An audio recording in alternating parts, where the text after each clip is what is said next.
It is time once again for the weekly closes on our favorite Bitcoin miners. But before we get going, smash that like button, subscribe if you've been with us for a while and haven't done so yet. Check out the Trade Cave store. There's going to be some fun new stuff coming real soon. Link in the description as well as the channel bio.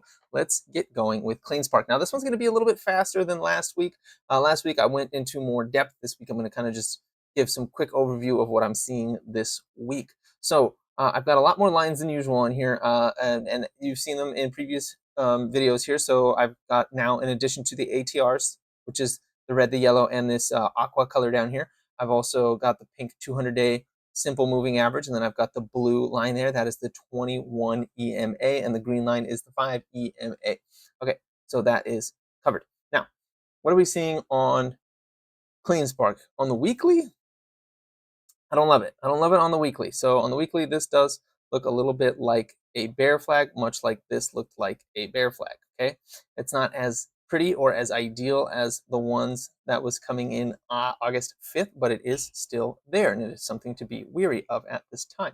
Now, a lot of our favorite assets right now are at areas of resistance and where they could possibly fall down further. What we're going to watch here real close is $8. Like, CleanSpark just really needs to hold over $8 right now. If it goes beneath $8, we could see it basing back down around $5.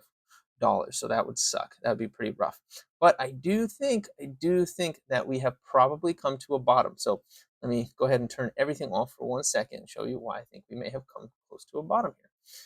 If you look here, the price here on September 3rd, that price there came to the bottom of the body of this real big green candle here from February, right to the bottom of it, and then bounce. Now, as long as we stay above that, which is the $8, as long as we stay above that, we're gonna do very well here. But it's a very important technical level right there where we came to that just about $8 and bounced off of it. That's actually a good sign.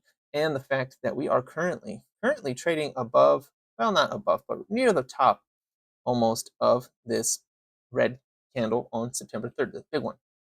Now, the next step to our big bullish move here is to get up and above 1261. That's going to be our next challenge right now with CleanSpark.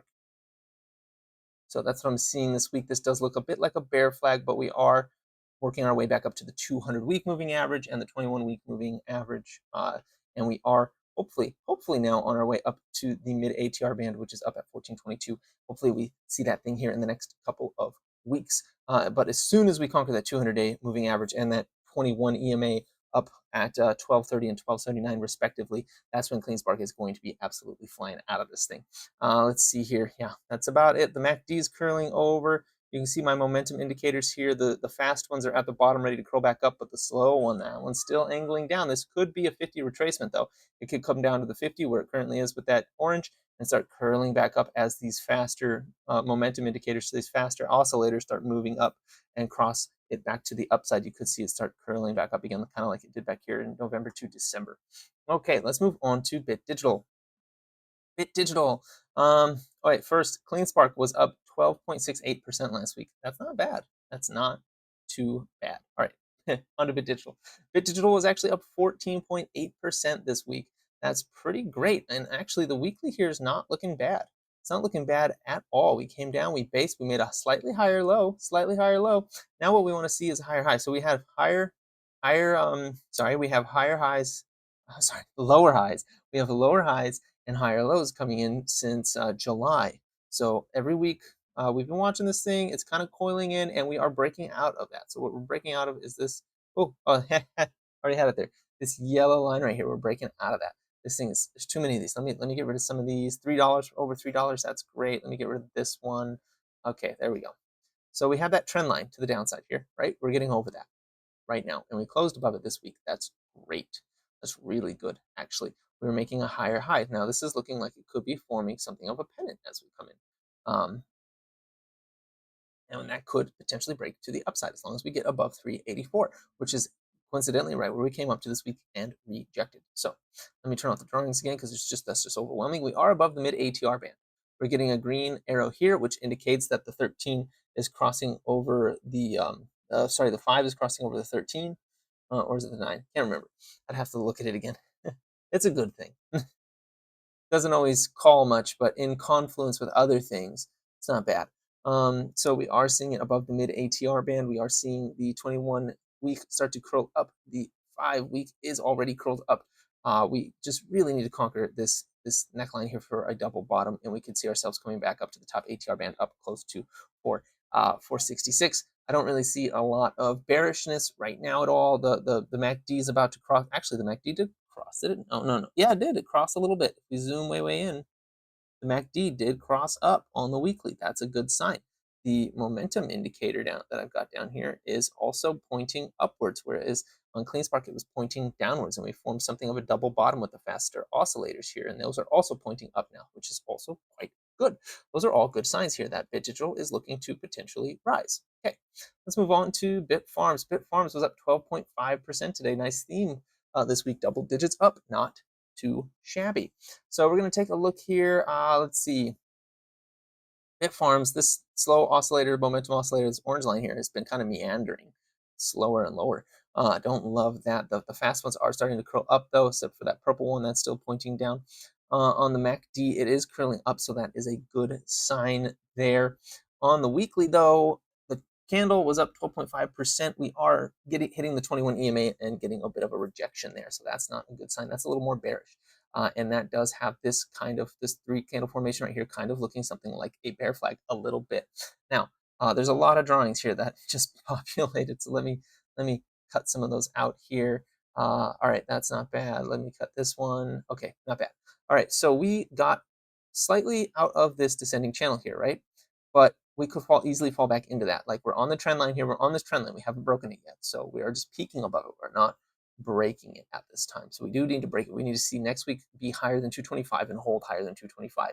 Otherwise, we could find ourselves falling back into this descending channel, which the bottom of which is all the way down at 97 cents. I'm not saying we're going to get there. I think this red trend line will probably catch us on the way down, which would be at this time at about 170. But there is that danger on Bitfarms potentially with the way that the candles are forming right now, but there's nothing too dangerous right now. There's a hint of the whisper of a bear flag, and that's about it right now on Bitfarms. Let's take a look at Mara. All right, how's Mara doing this week? Up 11.26%. Same story as CleanSpark. We had a bear flag right there, and now we are forming almost that exact same pattern right here. We might see next week be a significant drop followed by recovery. We might see a three-peat of this pattern here coming through, and that would take us, let's see, first week of October, second week, third week, and fourth week of October, we'd be like launching, and then November, December, we'd just be taken off for 8 weeks potentially. So that would play right into the narrative of bottoming in October, like coming in low, and then like second week it's like still low but a little bit up. Third week it's a little bit more up. Fourth week it's way up, and then we go into November, just take off from there. Or we just launch from here. We'll see what's going on. We are at the bottom of an ascending channel, though. That is a good thing. Whereas CleanSpark was not, Bitfarms was not, Mara is at the bottom of an ascending channel, and we are trying to break back into that channel. We break into that channel on Mara. We've got room all the way up to 32, potentially even like $35, $36 on Mara. So that's not too bad. Let's take a look real quick at what lines we've got here. Okay, so we're coming up on a whole bunch of spaghetti right here. We've got the 21, the 200, and the mid ATR band all converging around this, between $18 and $19 here. That's really not bad. Once we get above 19, what is it, 1974, we've got nothing but clear skies all the way up to 27, almost $30 on that. Now, the momentum indicator down here at the bottom, the orange, is in bear territory, and it is kind of meandering its way down. But the faster ones are curling up, and they're curling up in a hurry, along with the MACD also curling up. It will probably cross next week if we get a green week on Mars. So that's not too bad. There's, again, a bit of, we're leaning towards cautious. We're waiting for confirmation that it's going to get above this. I would wait probably till 1974 before I'm like, let's roll with Mara. We're going back up to 30 on that. Otherwise, this could end up playing out as a bear flag and burning me. So that's that. Let's take a look at Riot. Let's see, it was up 9%. So the only one so far that wasn't up double digits last week that we watched. Again, same thing, looking like a bear flag. So bear flag was right there. This is also looking like a bear flag. This thing could play out as a bear flag for some of these miners, and that would really hurt. That would really suck. That would really demoralize us as investors in these stocks, which is kind of exactly what the playbook is for the big time investors. But you know what would happen if we got another leg down that looked very much like this? Watch what I'm gonna draw here. We got an inverted head and shoulders, right? Shoulder, head, and if it came right back down, another shoulder, and then where does that go? It goes all the way back up here. Goes all the way back up into this mess up here around $12, $13, where it could come down to 7 and just like double in a couple of weeks. So that would actually be a very sweet return. So I am looking for something like that to happen potentially next week. Now, we won't know till we know. So we are just watching and waiting. Riot really isn't bullish until we see it getting above the mid ATR band at 967. Now, one thing I do want to point out is the MACD has crossed up. Is it? No, it's barely, it's almost crossing up, but it is curling up. The momentum indicator down here, if we look down here, the slow one is underneath the oversold line, this orange one. I know it's really thin, but there it is, that orange one. And all the other oscillators are starting to point up, which means they're going to start dragging it up. This is the only one so far we've looked at that is down underneath that 20 line on the momentum indicator that I've got down there. What happened last time it was down there? Let's have a look. Let me turn off my drawings. Let's turn off, now I'll leave the indicator. Okay, last time we were down there and we came up, so it was way, way down there actually. But last time we were down there was during the winter, right? And then once it crossed back in, right, back into the 20, well, first it had a nice run up, but we're not that far down. But once it crossed up back above that 20 line, we had a little bit of a bull flag for a while and then launch. This is what we call divergence of momentum, right? So let me show you that divergence of momentum real quick right here. In fact, I am going to turn that off. Okay, so turn this. Okay, so this orange line is crawling up. So you see here from April 10th all the way until it really, price actually took off on June 12th. We had that orange line moving up. That's the slow momentum indicator, right? But you had the faster ones kind of leaning down into a bull flag right here, right? This bull flag that formed from April 17th all the way until June 12th. We got confirmation that that was a bull flag. Honestly, it happened on June 20th when this candle, the body opened up near the top of the wick there, and it just went from there. I mean, you had 2 weeks to grab it, and then then it did finally adhere to this momentum and absolutely launch. And also notice what happened. The blue and the yellow came back. The blue bounced off of the orange line and then launched. So what are we seeing here? We see the blue is launching out from there. I mean, they're all crossing above the orange line. We want to see these come up, right, first, and then start to curl back down into something of a bull flag, touch the orange maybe, and then come falling back down. You see that frequently where these lines come up, touch the orange line, and then fall back down. That's what we're looking for, that sort of thing, where they touch it, they they touch the orange line and bounce off of it, and that sends the momentum one way or the other in a big, big way. Okay, let's take a look at Iren now. Iren, we are, ooh, that's not amazing. We'll see, we'll see. On the weekly, Iren came up to the mid ATR band and failed. Now we're getting squished between the mid ATR band and the 21 EMA.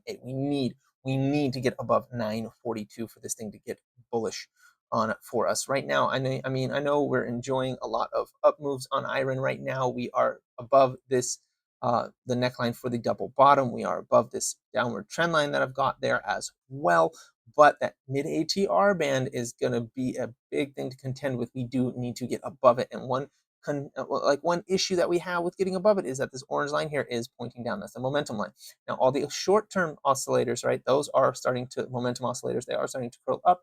The MACD is curling up. That's a good thing. But we want to see this orange thing start to curl up as well, because when the orange is going the opposite way of price, that is a divergence in momentum, and that could be bad for us in this case. And sometimes it's good, but in this case, it's not great. So we are watching potentially for this to end up being something of a bear flag, much like this was back here from August 5th until August 27th.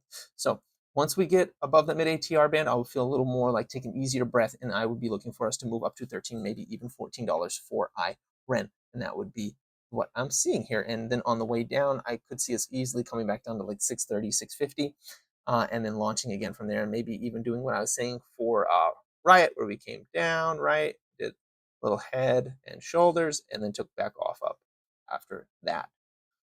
That's what I'm looking at for Iren. All right, let's move on to Corz. Corz, the weekly for Corz is a doji. Interesting, a doji. We're actually up only 1.5%, the smallest so far for the weeklies. We touched the top ATR band and we formed a doji. That's indecision. I think we're going to go sideways for a little while for, I think we're going to go sideways for a little while for Corz. I think we're going to see the 21 probably catch up to us. We might fall down to like 1086 or so and then start bouncing from there. But I mean, as long as we might just be jumping around in between the top two ATR bands, which currently is going to be between 986 and 1286, and see it kind of jumble around in there for a little while before we start to launch again for Corz. So it's looking like it's ready to probably take a breath here, and hold for a bit before moving up or down, depending on what the move is going to be. All right, Wulf. Let's take a look at Wulf. Okay, Wulf looks not bad, but not great. So it's suffering from a similar thing like Iren, right? Where this main momentum oscillator, this orange one, is starting to curl over to the downside while price is moving up. That's a divergence. It's something we don't want to see. That's going to take a lot of momentum up to really get that to curl back the other way, and start going up higher. But I mean, it's possible, but it is a little ominous. I don't love it. The MACD is curling up. That's a good thing. That's a good sign. The faster oscillators are curled up. That's also a good thing. They could come up and carry this orange one up higher with them if they do it with enough momentum, which honestly, the October, November, December run for crypto and Bitcoin could potentially do that drag up of the momentum, the orange momentum, and pull it up higher. That's totally possible. We are above the neckline for that double bottom right now, or we're right at it. We're not above it. We're right at it. But we are above the mid ATR band. We're above the 21 EMA. We're above the 5 EMA. Those are all good things. The only thing I don't like about this candle is the wick on top. So this is a very indecisive type of candle. I don't like this candle. I think this candle is signaling that we could potentially go sideways for a little bit and struggle with this $5 level for a bit on Wulf before we're allowed to go any higher with it. That's what I'm seeing there. All right, let's move on to HUT. How's HUT for the week? Looks fine. No, I'm sorry. It doesn't look fine. It actually looks a little bit like bear flag, especially since we hit the mid ATR band and halted right at that level. Remember when we did that with this little bear flag back here on August 19th, we hit the 5 EMA and then fell right off of it because we rejected there. If next week is red, I'm expecting it to be significantly red on HUT. And again, it's making that same sort of pattern now. I'm calling it too early because I can't say this is going to happen for sure, but it does look like it's trying to form something of a potential inverted head and shoulders, which could take us higher again later on. But we are on the lows right now, so I'm not too concerned. The orange oscillator is it's going flat, but it could be dragged up by these other ones here, so that's all right. The MACD is curling up on the weekly. I don't mind that. We came back down to test the top of this descending channel and bounced off of it. That's also really good. We could find ourselves, if we get above this mid ATR band, we could find ourselves up at 1650 at the 200-day moving average for HUT. All right, let's move on to Cifr. Cifr, this is the best one so far, right? 41.72% just this week for Cifr. That is amazing. We conquered the 21 moving average. Now we almost got up to the mid ATR band, which is up at 442. That is entirely possible now. So that is opened up. Like once we get over that, that's going to be really great. Let me see, what line did I move there? Okay, that's fine. The MACD is curling up. I love to see that. That is fantastic. The purple momentum is starting to curl down, but with the amount of force these ones are about to come up with, I think we might drag that one up higher as long as Cifr can hold its momentum currently and move up into that channel again that it was in before from September 2023. This is fantastic. This is looking really like a breakout candle. We just need to see 2 more weeks of follow through to hold to get above that mid ATR band at 442, and I think we might we might have something here for Cifr. So that is all I got for you today. Please like, comment, subscribe, share this video. Check out the Trade Cave store, link in the description, as well as the channel bio, and have a profitable day.